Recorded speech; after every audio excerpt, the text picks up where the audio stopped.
Yine bu şehir, yine bu ışıklar. Gözümde yalnız senin resmin var. Hamı danışır, hamı bir sen soruşur, ama bizde olan başka bir sır var. Giymişsen en sevdiğim rengi, bozmuşsan kalbimde olan ahengi. Sen bir taraf, bütün dünya bir taraf, tapılmır hiç yerde senin tayın benzerin. Ben hele bakma, yüreğimde yanar. Bu alov sönmez, her taraf yanar.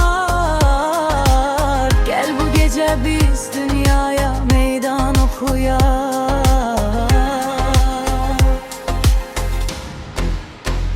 Sana göre, sana göre, sana göre ben keçerem her şeyden, keçerem ömürden.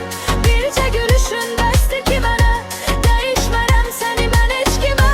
Sana göre, tek sana göre, sevgi yolunda ben geldim bu yere.